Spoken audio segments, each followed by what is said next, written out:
Assalamualaikum warahmatullahi wabarakatuh. Innal hamdalillahi nahmaduhu wa nasta'inuhu wa nastaghfiruh wa na'udzubillahi min syururi anfusina wa min sayyiati a'malina. May yahdihillahu fala mudhillalah wa may yudlilhu fala hadiyalah. Asyhadu an la ilaha illallah wahdahu la syarikalah wa asyhadu anna Muhammadan abduhu wa rasuluh. Allahumma sholli ala sayyidina Muhammad wa ala ali sayyidina Muhammad kama shallaita ala sayyidina Ibrahim wa ala ali sayyidina Ibrahim wa barik ala sayyidina Muhammad wa ala ali sayyidina Muhammad kama barakta ala sayyidina Ibrahim wa ala ali sayyidina Ibrahim fil alamin innaka Hamidum Majid. Rabbi shrah li sadri wa yassir li amri wahlul 'uqdatam min lisani yafqahu qawli, amma ba'du. Hadirin hadirat jamaah kaum muslimin wal muslimat yang dirahmati oleh Allah Subhanahu wa taala. Kali ini kita akan membahas tentang hadis nomor 204 yang diriwayatkan oleh Jabir radhiyallahu anhu. Yang mana hadis ini membahas tentang doa yang bagus, yang sepantasnya kita ucapkan pada saat antara azan dan iqamah. Jadi kita sudah membahas kemarin fadilah, keutamaannya kita membacakan doa antara azan dan iqamah. Nah, ini adalah doa antara azan dan iqamah yang telah diajarkan oleh Rasulullah Shallallahu Alaihi Wasallam, yang mana hadis ini diriwayatkan oleh sahabat Rasulullah yaitu Jabir.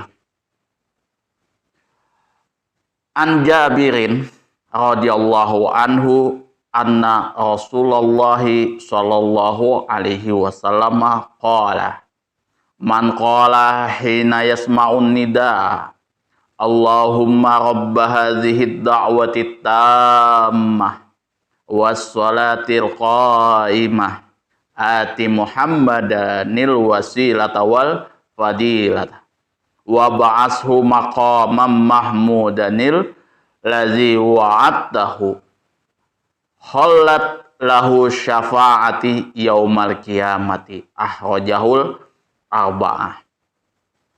An Jabir radhiyallahu anhu, dari Jabir radhiyallahu anhu, semoga Allah meridhoinya, anna sesungguhnya Rasulullah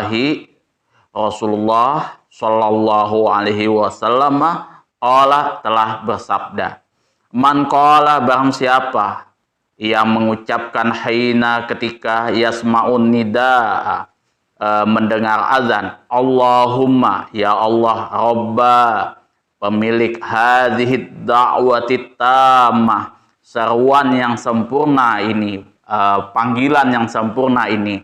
Dakwah di sini maksudnya adalah azan, ya. Yang dimaksud dengan seruan di sini adalah seruan azan.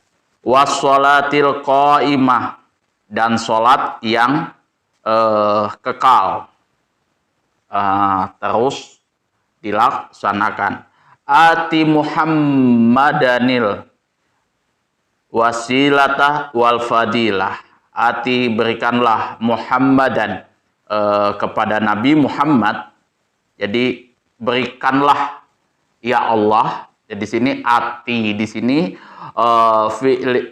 fiil amr kalau tidak salah bentuknya, ya, sebagaimana permintaan doa, ya.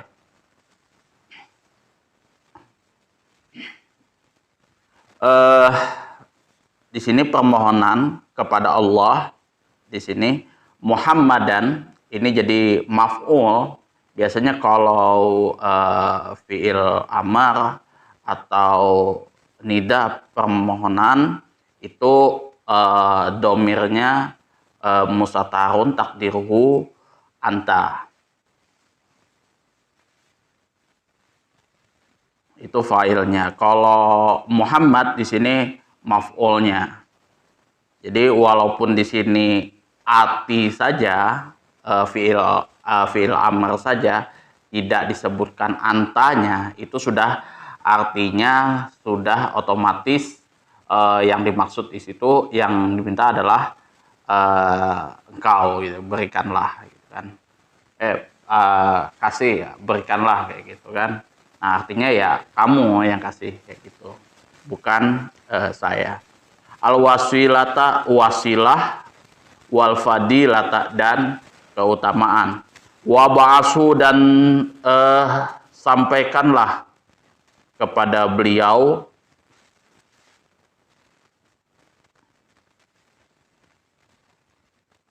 dan berikanlah kepada beliau, maksudnya di sini maqaman, kedudukan, mahmudan, yang terpuji, alladzi, yang wa'adahu, yang telah engkau janjikan kepadanya. Wa'adah ya'idu.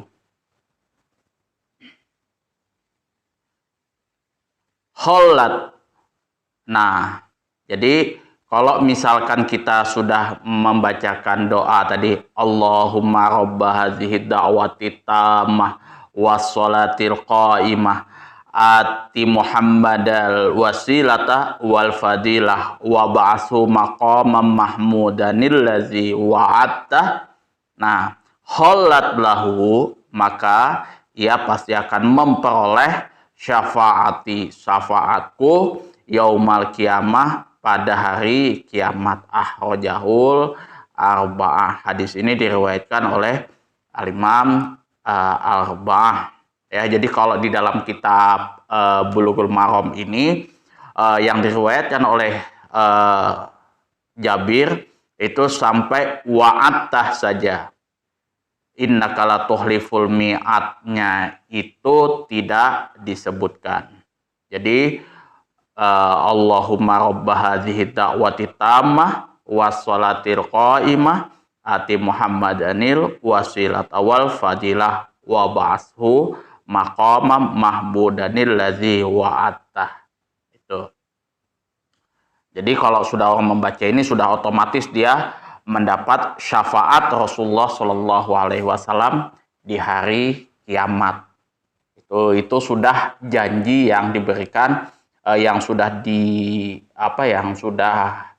yang sudah pasti nanti akan diberikan oleh Rasulullah Shallallahu Alaihi Wasallam ketika kita membacakan doa ini antara azan dan iqamah. Jadi kalau misalkan kita mau memperoleh syafaat dari Rasulullah Shallallahu Alaihi Wasallam, nggak usah jauh-jauh kita mengamalkan, ya kan? Nggak usah kita mencari guru sana sini dan lain sebagainya untuk memperoleh syafaat dari Rasulullah Shallallahu Alaihi Wasallam. Cukup yang seperti ini, itu yang kita amalkan, insya Allah nanti akan mendapatkan syafaat Rasulullah Shallallahu Alaihi Wasallam. Nggak usah lah yang neko-neko lah seperti itu amalan ibadahnya. Cukup apa yang diajarkan oleh Rasulullah yang sudah nyata-nyata seperti itu. Ada yang wajib, ada yang sunnah dan lain sebagainya, sesuai dengan apa yang sudah dijelaskan oleh ulama-ulama terdahulu. Salah satunya adalah yang ada di dalam kitab Bulughul Maram, kemudian Fathul Qarib, dan kitab Al-Azkar. Itu penting untuk kita lakukan semua. Jadi kita nggak ngambang lagi kayak gitu kan. Ini benar apa enggak? Ya kalau misalkan sudah tidak sesuai dengan ajaran Rasulullah Shallallahu Alaihi Wasallam, ya nggak usah dikerjakan. Nah, jadi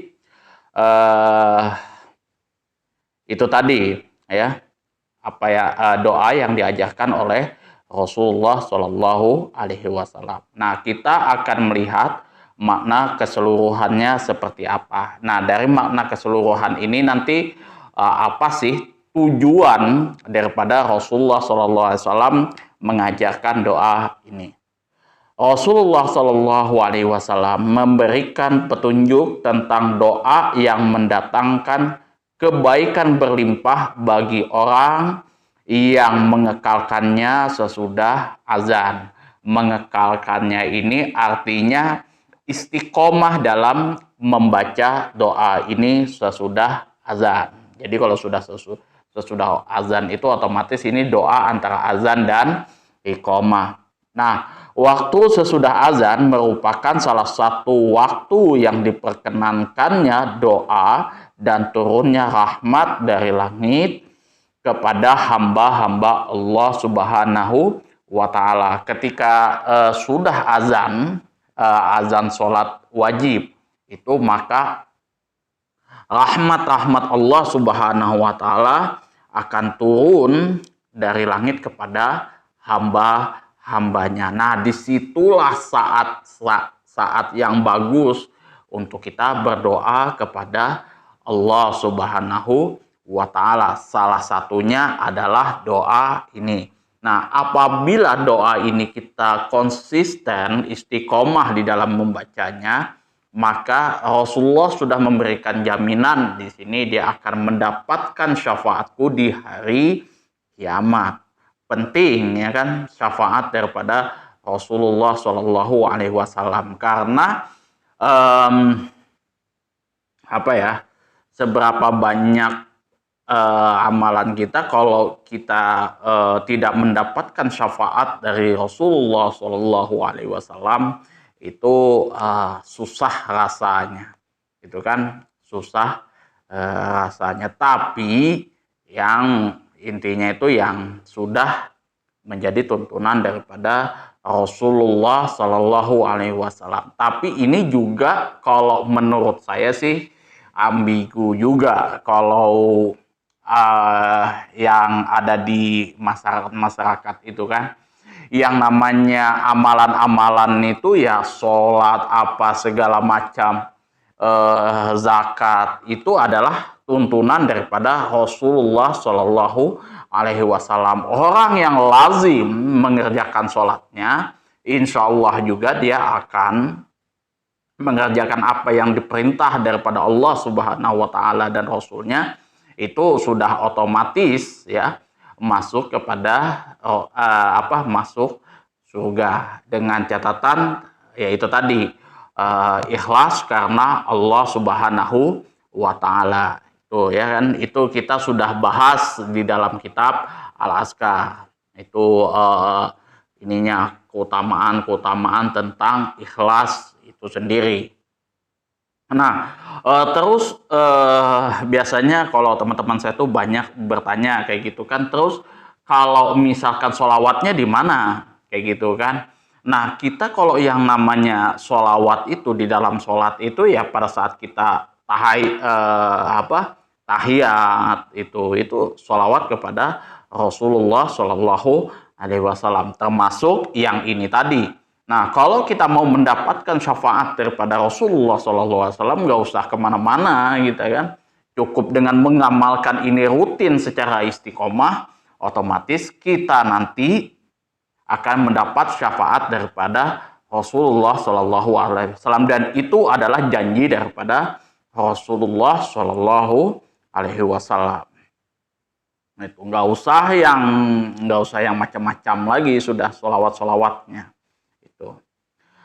Mengingat Nabi Shallallahu Alaihi Wasallam adalah pemberi petunjuk yang terbesar bagi kita, yang seandainya tidak ada beliau, niscaya kita tidak akan mengetahui bagaimana kita harus sholat, bagaimana kita harus menjalankan syariat agama Islam. Makanya kalau misal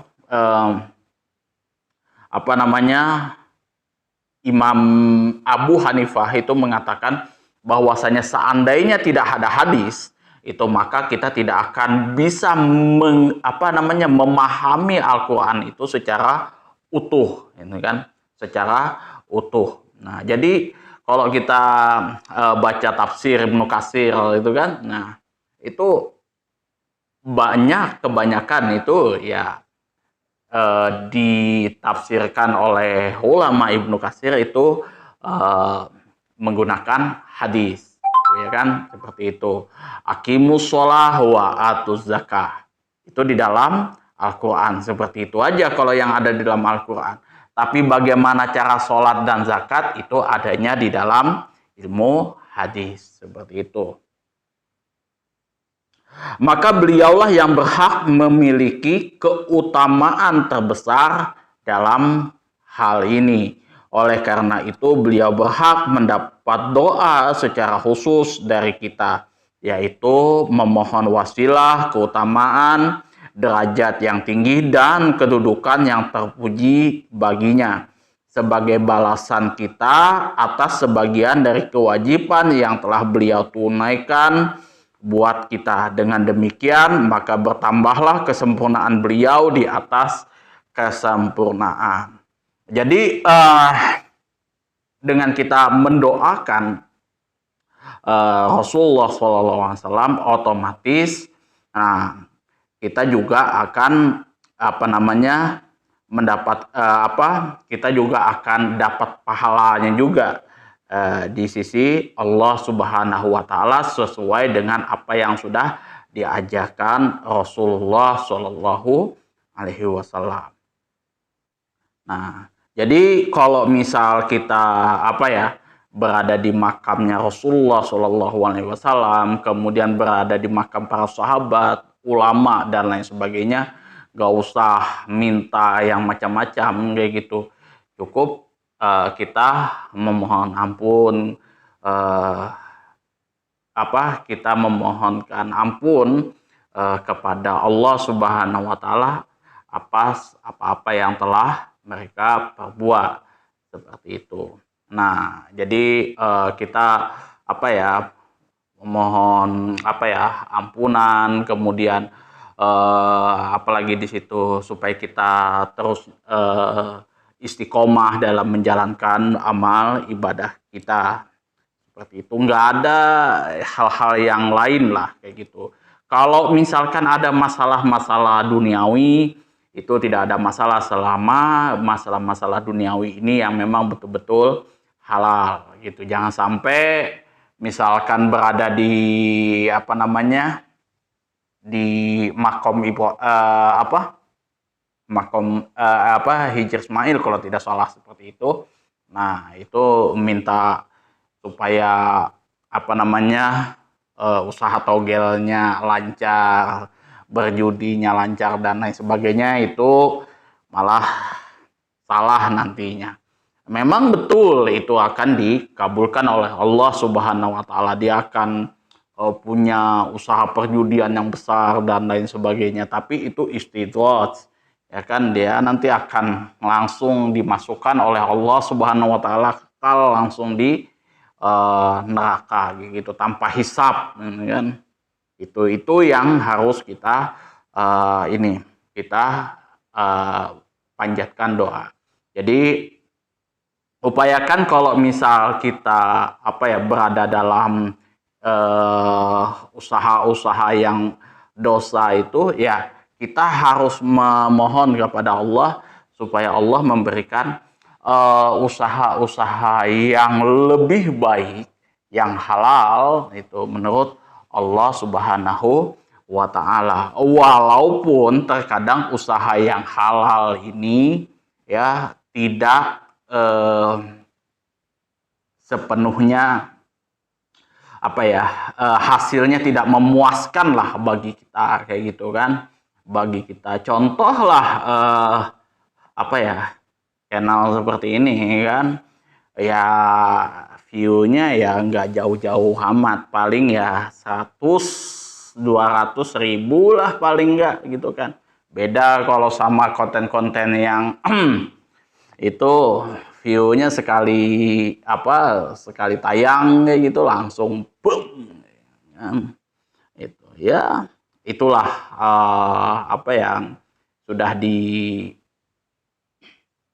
yang sudah kita ketahui bersama kayak gitu. Tapi ya kalau ya kayak kakek saya nasihatin kami waktu itu, ya kalau misal kalian mau cepat kaya, yaitu kalau kalian mau api itu cepat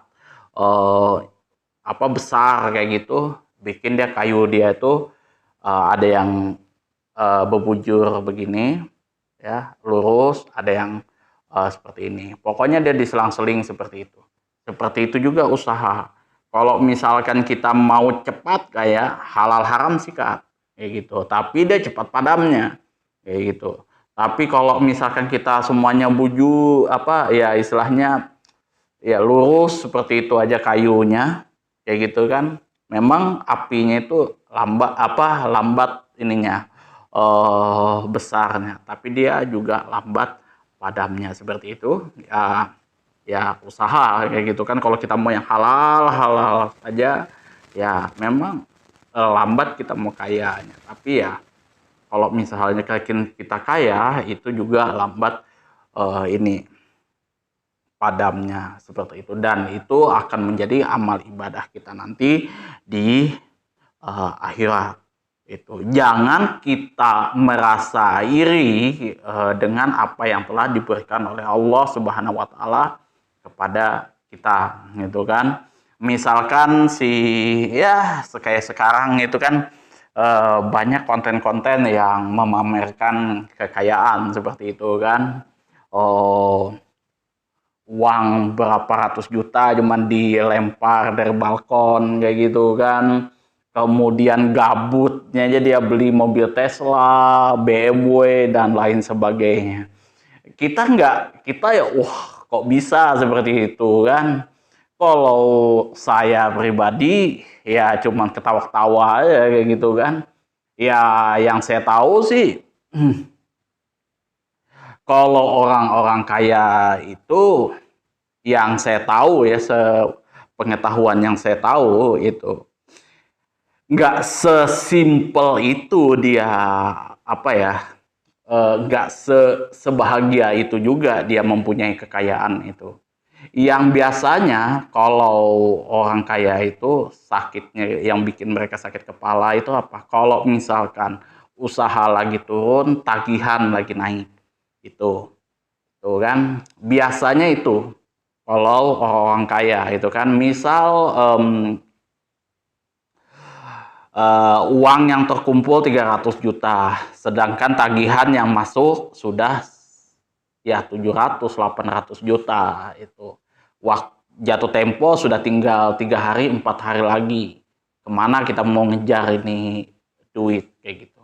Nah, itu yang jadi beban orang kaya, terutama itu usaha apapun itu. Jadi intinya itu kalau saya jujur aja, kalau orang pamer-pamer harta, kekayaan dan lain sebagainya, saya nggak begitu silau, karena jujur aja di balik itu kita nggak akan pernah tahu seperti apa mental mereka kayak gitu kan, ngurusin tagihan, gaji karyawan dan lain sebagainya kayak gitu. Kalau kita hanya enak kayak gitu ya kan, gabutnya aja mau beli mobil Tesla kayak gitu. Jangan jangan jangan jangan ini juga kayak gitu kan. Contoh aja kayak Deddy Corbuzier enak kayak gitu kan, baca hater di mobil Tesla kayak gitu kan.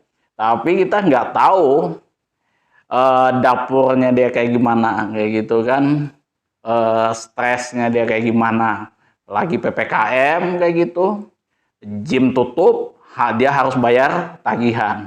Untung aja masih podcast jalan, kalau podcast drop sakit sudah dia kejar-kejar tagihan seperti itu, semua itu bakalan lenyap gitu. Itu bahkan kalau kesulitan daripada orang kaya itu kalau sudah di atas angin hancur. Nah, itu untuk beradaptasi dari itu sudah sulit gitu kan. Jadi ya kalau bagi saya tuh apapun yang telah diberikan oleh Allah Subhanahu wa taala, selama kita sudah berikhtiar, sudah azam yang sebesar-besarnya ya, sudah fatawakal Allah, maka sudah kita mesti harus terima seperti itu. Nah, itu yang mesti harus kita perhatikan, yang mesti harus kita syukuri. Ya, apapun itulah itu. Ya, paling ya hanya konten semata, ya kan. Ya, bukan berarti dia menunjukkan hal-hal yang sebenarnya juga. Gitu kan. Nah, kalau kita analisis lafadznya adalah hina yasmaun nida. yaitu artinya setelah azan. Pengertian ini berlandaskan kepada sabda Rasulullah Shallallahu Alaihi Wasallam yang mengatakan, "Ulu mislama yaqulu summa sallu alayya summa sallallahu lil wasilata." Ulu, katakanlah, mislama yaqulu, seperti apa yang dikatakan oleh seorang muazin. Summa sallu alayya, kemudian bacakanlah sholawat kepadaku. Summa sallallahu li, mintalah wasilah kepada Allah buatku. Al wasilata, mintalah wasilah kepada Allah subhanahu wa ta'ala untukku, untuk Rasulullah sallallahu alaihi wasallam. Itu maksud daripada hadis Rasulullah Shallallahu Alaihi Wasallam. Nah, kemudian Robbah di sini maksudnya adalah pemilik. Lafadz Rabbun ini diucapkan untuk menunjukkan pengertian pemilik, tuan, pengatur, dan pemberi nikmat. Itu. Jadi Rob di sini yang dimaksud Tuhan di sini adalah pemilik, tuan, pengatur, dan pemberi nikmat. Jadi Rob di sini maksudnya. At-Tammah yang disifati dengan sempurna, karena seruan ini terkandung pujian kepada Allah Subhanahu wa ta'ala dan Rasulnya. Juga karena seruan azan tidak akan kemasukan perubahan dan tidak pula ada penggantiannya, tetapi akan tetap kekal seperti itu hingga hari kiamat. Karena itulah setan lari terbirit-birit ketika mendengarnya.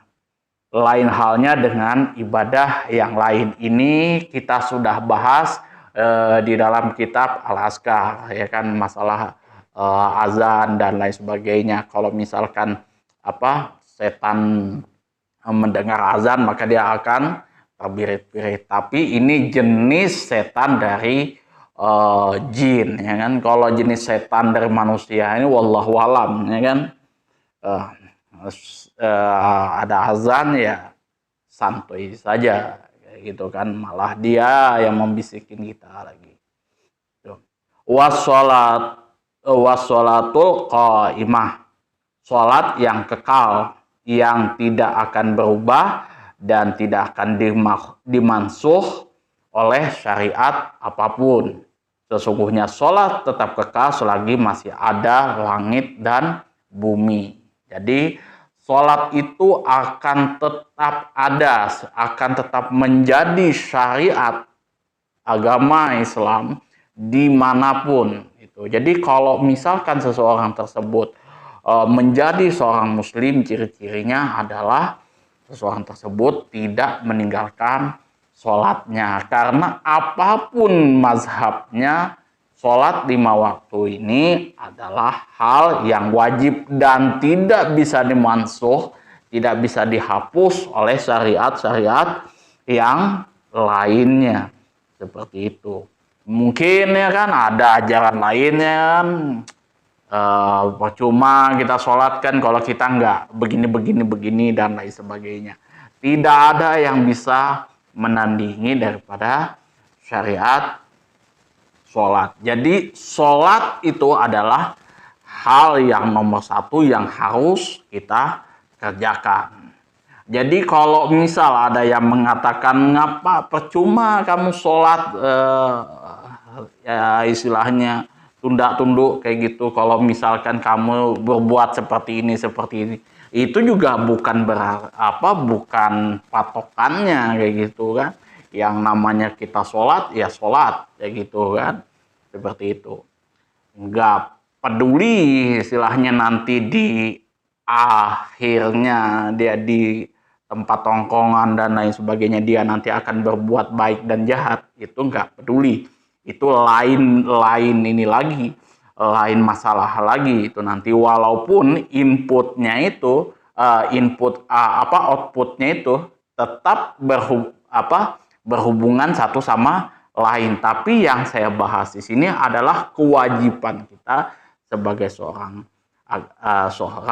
muslim. Memang ada yang membahas bahwasanya ayat yang mengatakan bahwa as-sholatu tanha anil fahsya wal munkar.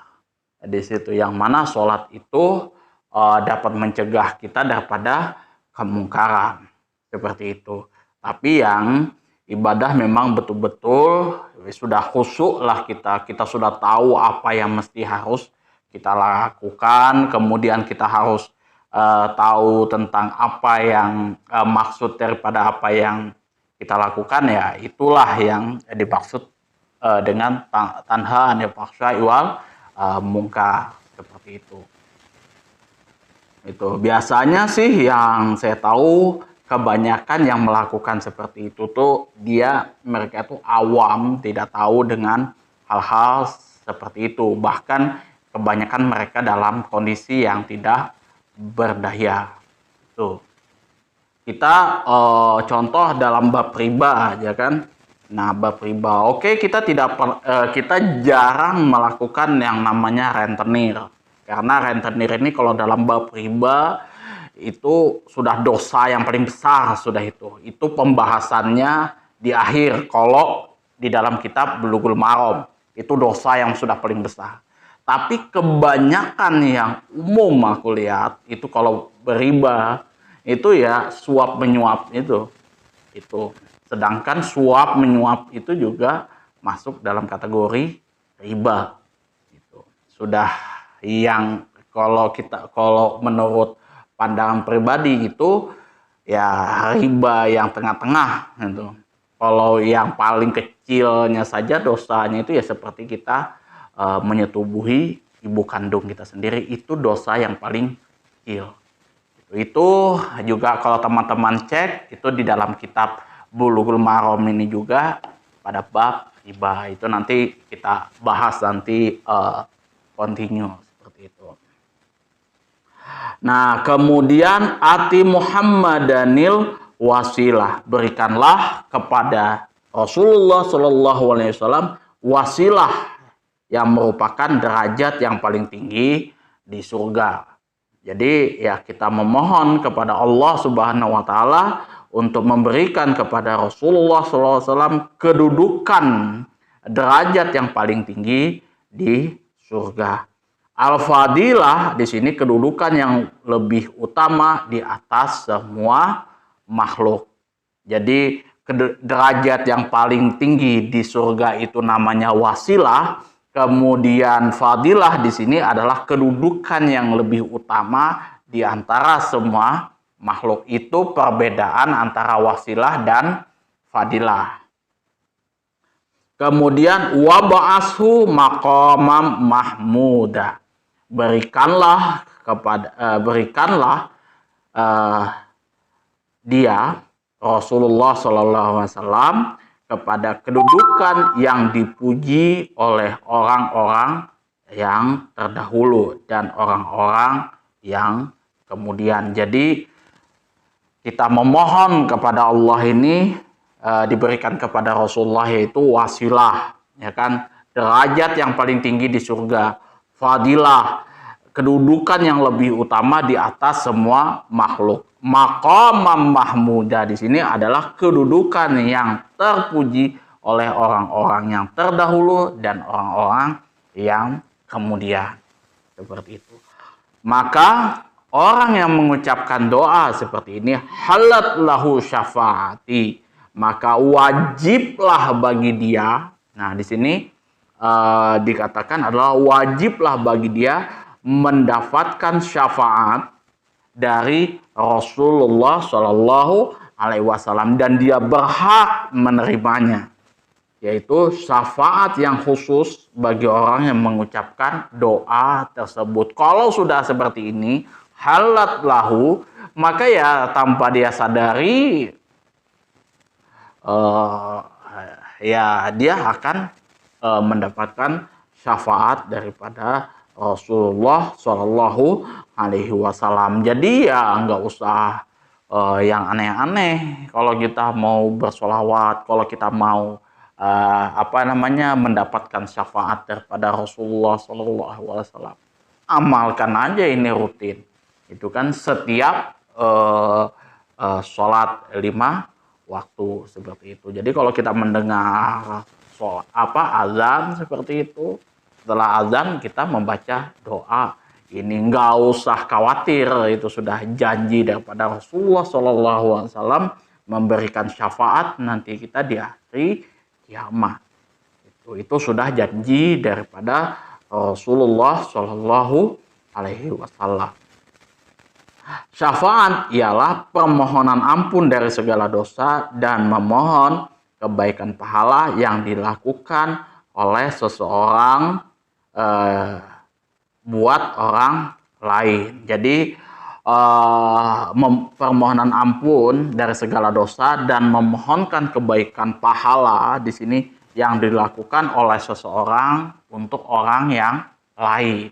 Nah, salah satunya adalah Rasulullah SAW yang diberikan hak untuk melakukan seperti itu, syafaat namanya. Tapi ingat, ya kan, ada juga nanti di hadis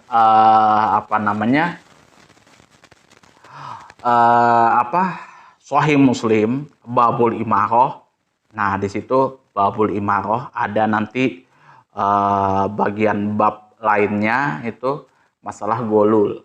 Nah, jadi kalau misalkan teman-teman terlibat golul di situ, korupsi, katakanlah seperti itu, korupsi, ya kan. Golul di sini artinya kalau yang saya baca di situ adalah memperkaya diri kita melalui dari barang yang zolim, dari sesuatu yang zolim yang tidak disyariatkan oleh agama Islam. Contoh, ya kan, kalau golul itu kita jadi petugas Baitul Mal, kayak gitu kan, petugas zakat seperti itu. Nah, kita ngambil zakat dari si A nih, dapat misalkan 5 ekor unta. Kita kasihkan ke misalkan ke ke Baitul Mal, kita catat di situ 4 ekor unta. Satunya kita bawa ke rumah. Itu yang namanya golul. Nah, nanti kita akan kita akan bawa itu, kita akan pikul itu nanti di hari kiamat sambil meminta tolong kepada Rasulullah. Ya Allah, wahai Rasulullah, tolong aku, tolong. Ketika Rasulullah melihat keadaan kita seperti itu, maka Rasulullah SAW menolak orang tersebut. Saya sudah katakan itu sewaktu saya masih hidup. Saya sudah katakan itu jangan dilakukan, ya kan. Maka yang namanya memperoleh syafaat seperti ini juga ada orangnya juga. Kalau sudah yang terlibat golul, rosi wal murtasi, kemudian apalagi tidak menepati janji ya bagi seorang pemimpin, itu juga Allah haramkan baginya surga. Itu ada nanti di babul imaroh. Sahih Muslim itu. Nah, penting untuk seorang pemimpin yang sudah, apalagi yang mau jadi pemimpin, itu baca itu kitab Sahih Muslim itu merinding dulu duduk kayak gitu kan. Sedangkan kita tidak menepati janji aja, sudah janji aja yang kita tidak tepati, itu Allah haramkan surga bagi kita kan. Apalagi yang sudah zolim, nah itu sudah wallahu alam, sudah itu susah sudah untuk mendapat syafaat daripada Rasulullah Shallallahu Alaihi Wasallam. Kalau sudah terlibat seperti ini, ya kan, mau gimana aja kalian istilahnya ke pengajian, masuk pengajian, keluar pengajian lagi, masuk pengajian lagi, keluar pengajian lagi, wallahu alam, sudah seperti itu. Itu sudah sulit rasanya, sudah nanti habis pengajian ngambil lagi korupsi lagi ini, korupsi lagi dana ini dan lain sebagainya. Itu ya sudah seperti itu kan. Bahkan kalau guru saya ngomong itu, sekali seseorang sudah mengambil, memasukkan barang haram ke tubuhnya, itu maka barang haram yang secuil itu nanti akan memanggil teman-temannya yang lain. Tuh, memanggil teman-temannya yang lain. Makanya kita ya kan biasa ya kan, kalau misal sama bos kayak gitu kan, disuruh beli apa gitu, beli makanan kayak gitu kan, 100.000 uang dikasih, ada sisanya 20.000. Biasanya tuh kita hilap di situ tuh, 20.000 nih kayaknya bos santai nih, kayak nggak mungkin juga dia 20.000 nih juga dia sebut-sebut ya gitu kan. Nah, tapi kita nggak izin, itu sudah bang haram juga, sudah seperti itu. Bos ya belum tentu juga dia dia ikhlas, nah, kan kita sudah ambil itu ya kan, nggak izin lagi. Lain kalau misalkan kita kasih duit sisanya itu yang 20.000 atau 10.000 atau 5.000, kemudian ini ambil aja Him. Nah, seperti itu sudah beda cerita. Tuh hati-hati kan. Nanti dari 10.000, 20.000, nanti itu bisa nanti uang perusahaan 500 juta, 300 juta hilang. Seperti itu kan. Nanti diberikan jadi jabatan yang besar, beda lagi, kelas kakap lagi nanti. Nah, itu yang mesti harus kita jaga, gitu kan. Itu kalau misalkan kita memakan harta haram itu jalur mana aja itu pasti akan ada aja jalannya kita untuk, ada berbagai macam jalur nanti dia kan uh, mencoba kita untuk melakukan hal tersebut. Bisa jadi dari istri kita, anak kita, itu kan bisa jadi dari teman-teman kita kayak gitu kan. Coy, tolonglah ini kan, kian loh. Nah, itu sudah ya kan, itu yang kadang sulit gitu kan. Ya, mudah-mudahan kita dijauhkan dari itu semua ya kan. Jadi kita ya di dalam doa itu, di dalam sholat itu, ihdinas siratal mustaqim siratal ladzina an'am alaihim ghairil maghdub alaihim waladdallin. Amin. Tuh. Ya kan kalau kita masih orang awam kayak saya kayak gini kan, lantang aja ngomong kan, wah korupsi nggak boleh, haram, masuk neraka. Belum tentu kalau misalkan saya jadi pejabat, kayak gitu kan, Mas Rohim ini saya tolonglah ini segala macam kan, oh itu suap menyuap, nggak boleh, itu loh nanti haram hukumnya segala macam. Ada duit 2 miliar kayak gitu cash di hadapan, goyang juga rasanya itu kan, aduh ini haram kayak gitu kan. Tapi di satu sisi rumah masih belum selesai pondasi, istri ini butuh baju dan lain sebagainya, belum ada beli lagi nih, belum kesampaian lagi nih, belum lagi, aduh itu sudah goyah, sudah itu yang banyak dihadapi oleh ya teman-teman pejabat lah, seperti itu ya kan. Kalau kita nih ya Allah itu ya memberikan cobaan kepada hambanya itu sesuai daripada apa yang dia sesuai daripada kemampuan hambanya gitu. Nggak usah kita, sekali lagi nggak usah kita iri dengan orang lain. Nah, kemudian kita lanjut ke fikih hadisnya. Yang pertama adalah, 1, dianjurkan berdoa sehabis azan dengan kalimat-kalimat yang telah disebutkan di atas. Mengucapkan doa tersebut dapat membawa kepada kebaikan yang besar dan kelak pelakunya akan mendapat syafaat. Nah, jadi syafaat yang diberikan oleh Rasulullah SAW itu penting, ya kan? Harus kita lakukan. Salah satunya adalah menjalankan seluruh apa-apa yang telah diperintahkan oleh Rasulullah SAW.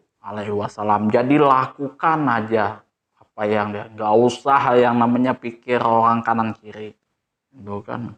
Ngapain kamu sholat tunut kayak gitu? Kalau misalkan kamu masih seperti itu, nggak usah. Yang namanya orang itu kan kadang ibadahnya bagus, apa segala macam, ada aja nanti dia dosanya di sini, dia melakukan kesalahan seperti ini. Nah, nanti teman-teman pelan-pelan perbaiki, ya gitu, pelan-pelan, step by step nanti perbaiki lagi yang kurangnya apa, misalkan mungkin suka yang seperti ini menggibah, nanti kurangi dikit lah. Masih apa sholatnya sempurna, masih senang minum minuman keras 3 kali sehari, ya kurangilah dikit-dikit kayak gitu. Slow aja pokoknya, step by step teman-teman bisa lakukan semaksimal yang teman-teman bisa lakukan. Itu yang pertama. Kemudian yang kedua, berita gembira dengan husnul khotimah bagi orang yang gemar mengucapkan doa yang maksur yang dianjurkan oleh Rasulullah Shallallahu Alaihi Wasallam. Jadi kalau teman-teman ini mengamalkan semua apapun itu yang sudah menjadi yang sudah diajarkan oleh Rasulullah Shallallahu Alaihi Wasallam di dalam beberapa hadisnya, itu sudah nggak perlu lagi khawatir, sudah seperti itu kan, termasuk doa ini, ya kan, itu nggak usah khawatir, itu kita pasti akan berada dalam husnul khotimah.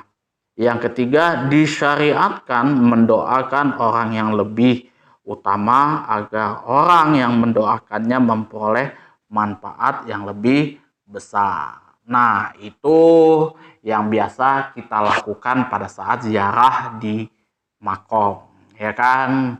Para alim ulama, kemudian kiai dan lain sebagainya.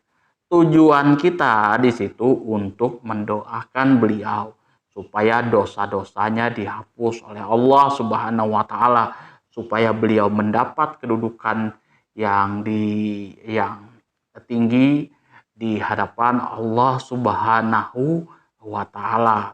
Itu kan. Ya, doa-doa yang baik lah kayak gitu kan. Jangan sampai teman-teman ada yang minta nomor togel lagi di situ. Ya kan, Mbah, tolong, ya kan. Ini saya apa cucu Mbah ini lagi susah ini kan, kira-kira besok nomor apa yang keluar kayak gitu kan. Si Mbahnya ini sudah dia tenang istirahat kayak gitu kan, disuruh lagi mikir nomor togel si cucunya ini kan. Itu cucunya kan memang laknat tuh kan. Itu sudah yang kejadian-kejadian yang ya banyak lah, sudah awam lah, sudah kita ini. Itulah kadang dari beberapa ustadz, ulama dan lain sebagainya mengharamkan ziarah-ziarah makam kayak gitu, ya itu sudah karena ya di makam itu bukan kita belajar masalah sejarah perjuangan daripada seorang ulama tersebut, bukan kita mendoakan yang baik-baik, malah minta nomor togel, ya kan, minta yang macam-macam. Nah, itu yang dilarang. Itu musyrik nanti hukumnya. Kemudian kesimpulannya adalah hadis bab ini menunjukkan kepada pengertian berikut.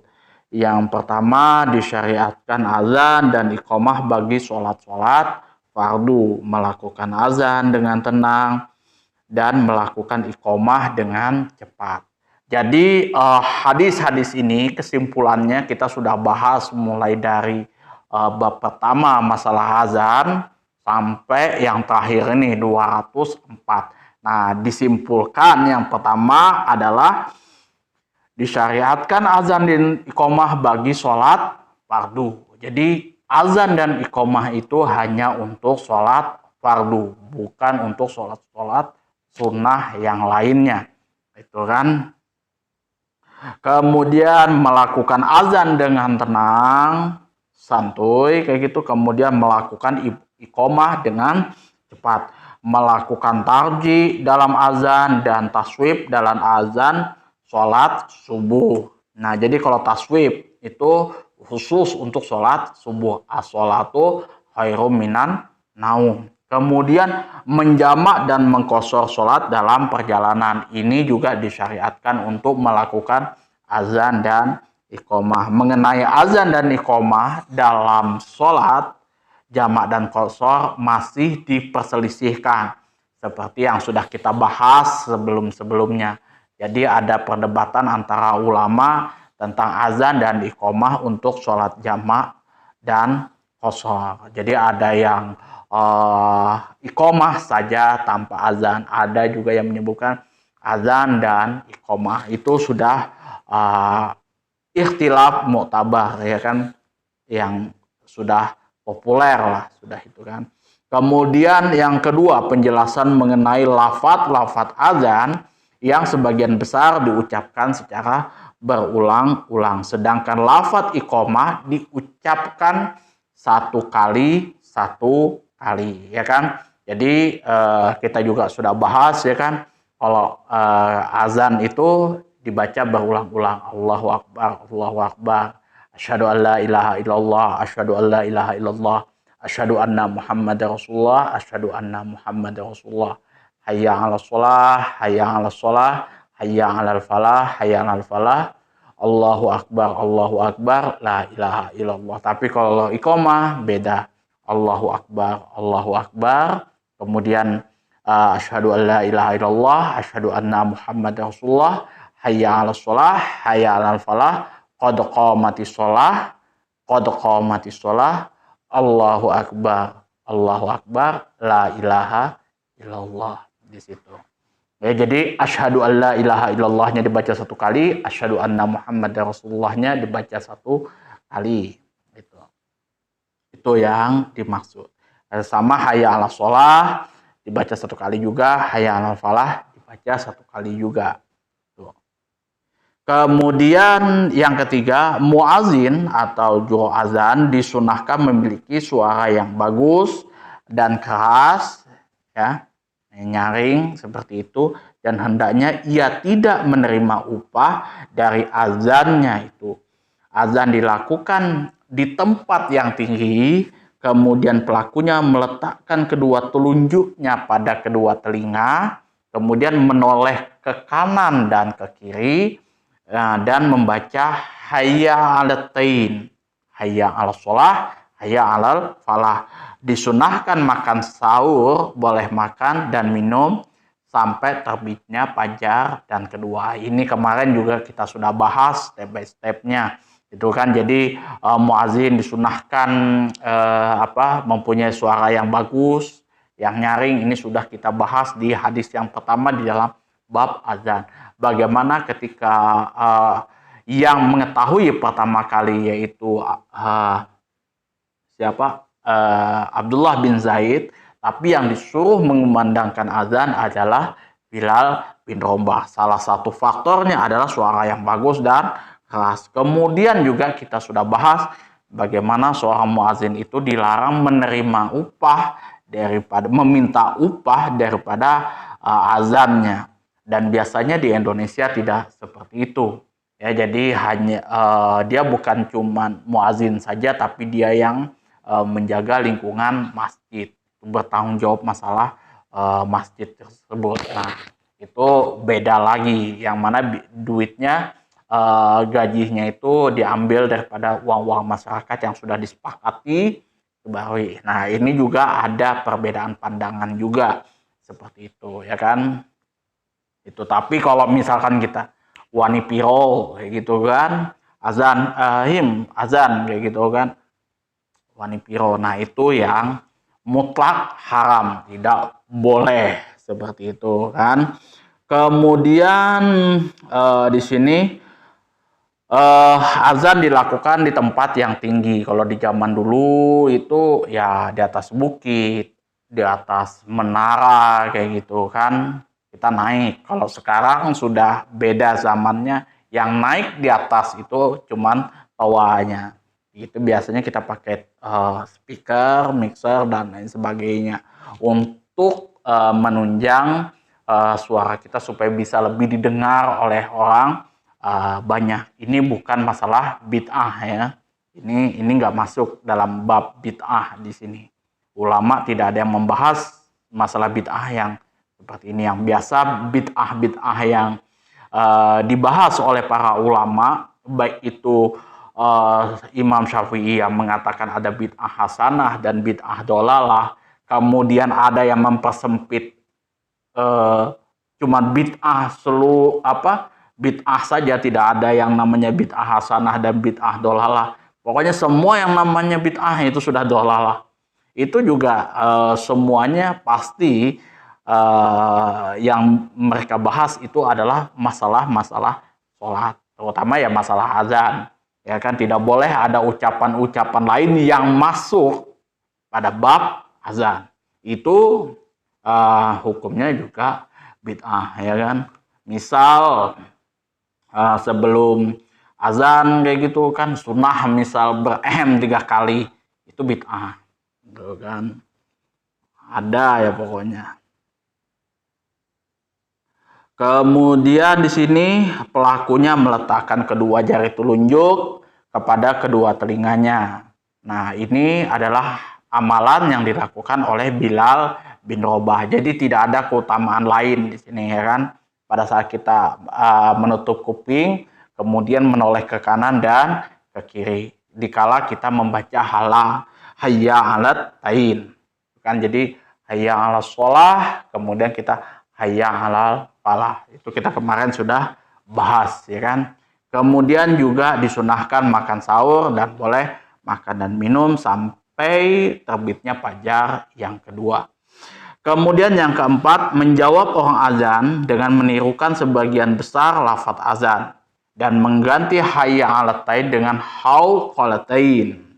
Nah, la haula wala quwata illa billah. Itu.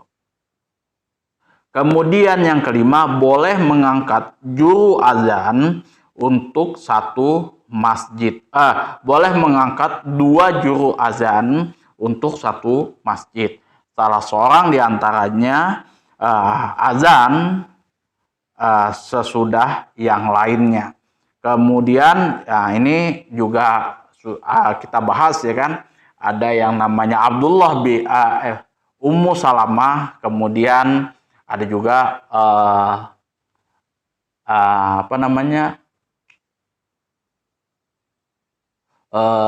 Bilal bin Rabah itu.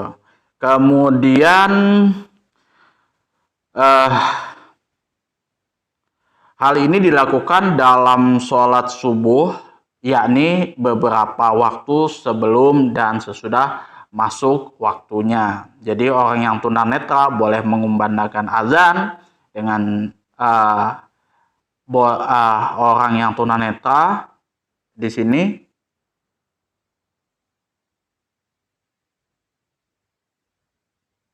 boleh mengumandangkan azan dengan beberapa syarat, berpegang kepada suara, boleh menyebut cacat tubuh yang ada pada seseorang agar dikenal, boleh menisbatkan seseorang kepada ibunya apabila ia telah dikenal dengan hal tersebut. Jadi tunanetra sebenarnya itu hukumnya tidak boleh mengumandangkan azan sebenarnya. Kenapa tidak boleh? Bukan karena dia butanya, tidak bisa melihat dan lain sebagainya, karena dia didiskriminasikan, bukan seperti itu. Tapi kemampuan dia untuk melihat waktu sholat itu ya kan, ini sudah masuk waktu sholat apa tidak, seperti itu. Itulah kenapa hukum asalnya itu seorang yang tunanetra tidak boleh mengumandangkan azan. Kapan masuk waktu subuh, zuhur, asar dan maghrib itu orang tunanetra umumnya dia tidak tahu. Takutnya salah dia dalam menentukan ijtihadnya. Makanya kalau orang tunanetra boleh dia mengumandangkan azan kalau misalkan ada yang nyuruh. Misalkan him sudah masuk waktunya, kayak gitu kan, azan sudah. Nah, itu sudah otomatis dia bisa mengumandangkan azannya. Itu sebagaimana sudah kita bahas kemarin itu kan. Jadi yang namanya cacat dalam tubuh itu bukan apa ya, bukan menghalangi seseorang tersebut untuk melakukan ibadah yang seperti itu, menjalankan syariat agama Islam. Tapi larangan untuk azan di sini pada intinya kemungkinannya dia salah dalam melakukan ijtihad waktu sholat itu. Tuh, bukan berarti diskriminasi ya kan. Ini buta gitu kan, ngapain azan. Nah, bukan seperti itu. Itu karena takut dia salah dalam menentukan waktu. Itu saja kenapa orang tunanetra itu tidak boleh mengumandangkan azan kalau misalkan tidak ada orang yang memberi tahu. Seperti itu. Kemudian yang keenam, zuhur azan adalah orang yang diberi kepercayaan untuk menjaga waktu sholat. Dialah yang bertugas mengawasinya. Sholat tidak didirikan kecuali dengan isyarat imam atau dengan kedatangannya. Nah, imam harus melihat keadaan orang makmum di belakangnya. Seperti itu. Kemudian sholat dianggap adaan apabila orang yang melakukannya masih menjumpai satu rakaat yang sempurna sebelum matahari terbit dan setelah matahari tenggelam. Kemudian selanjutnya yang ke-8 dianjurkan berdoa, dan doa yang dianjurkan oleh Nabi diantaranya azan dan iqomah, karena mengucapkan doa di waktu itu diterima dan diperkenankan.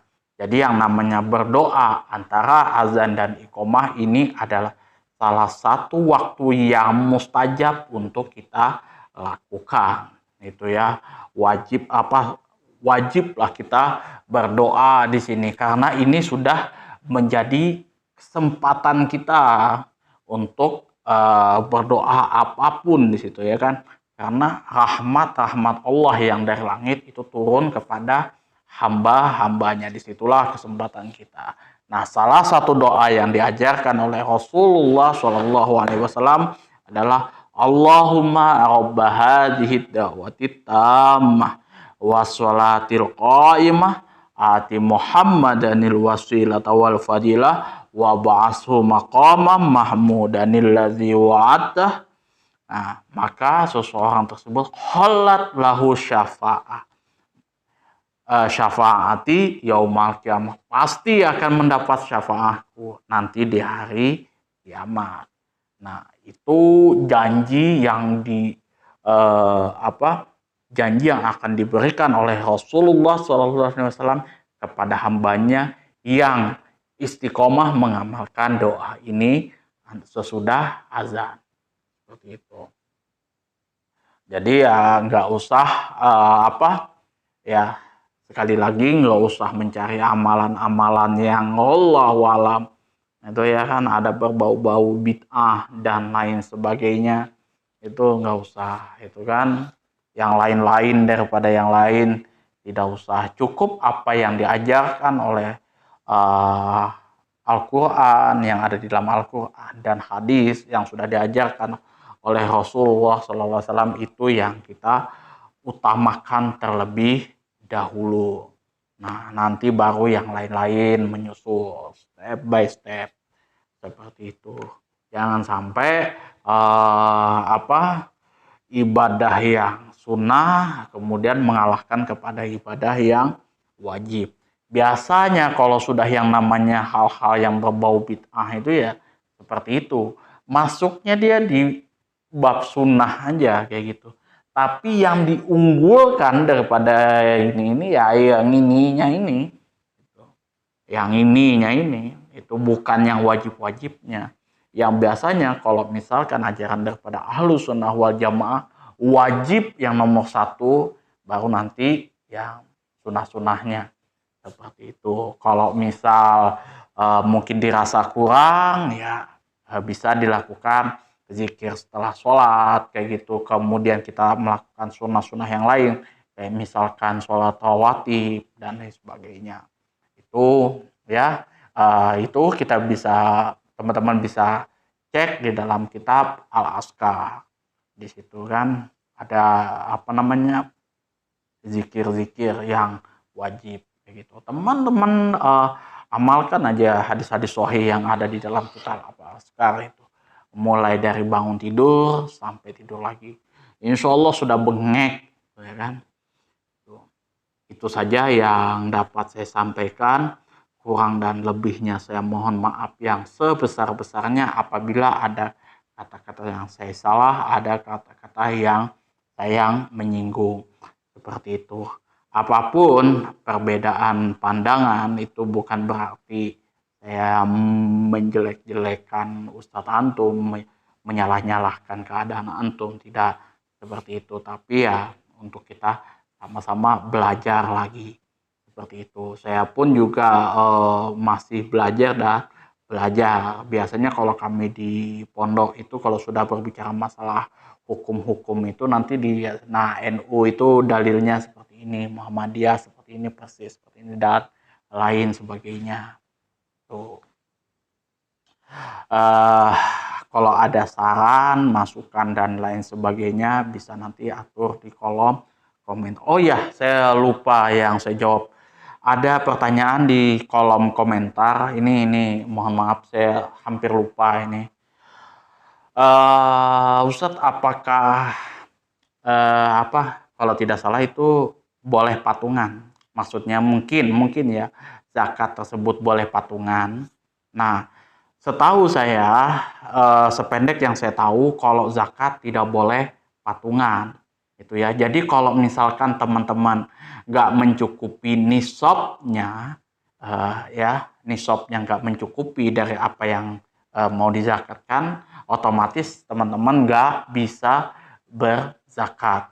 Misal kambing, misal zakat onta, yang ada cuma 2 ekor onta, tidak bisa teman yang satu nambahin lagi menjadi kita punya 3 ekor onta kan, otomatis kan belum bisa belum masuk nisab nih, maka teman yang si B ini nambahin lagi nih 3 lagi jadi 6, enggak bisa seperti itu. Jadi kalau misalkan teman-teman punya 3 saja otomatis ya tidak masuk sampai nisabnya, otomatis tidak wajib zakat. Kalau kurban itu bisa ya. Kurban itu kita bisa patungan, kemudian kita bisa berkurban kayak gitu. Atau masuknya nanti di sodakoh. Tapi sodakoh itu pun juga tidak patungan juga. Nah, kita ya bayar berapa kayak gitu semampu kita, bayar 500, 300 seperti itu, nanti dikumpulkan oleh takmir masjid atau apa, di situ pengurusnya nanti dijadikan masjid kah, madrasah kah dan lain sebagainya. Di situ saja patungannya. Tapi kalau zakat untuk kurang nisabnya kita lakukan patungan, itu tidak ada, ya nggak boleh lah seperti itu. Ya kan, kalau misal yang kasusnya kayak misal yang di dalam kitab Fathul Qorib itu begini, bukan patungan, tapi usaha ini mempunyai 2 orang pemiliknya. Jadi mempunyai pemiliknya 2 orang. Kayak gitu dalam satu usaha. Dia bukan patungan, tapi dia mempunyai usaha yang kepemilikannya itu ada 2 orang atau lebih. Nah, maka bisa memberatkan yang satu, bisa meringankan yang satu, atau memberatkan kedua-duanya, atau meringankan kedua-duanya, atau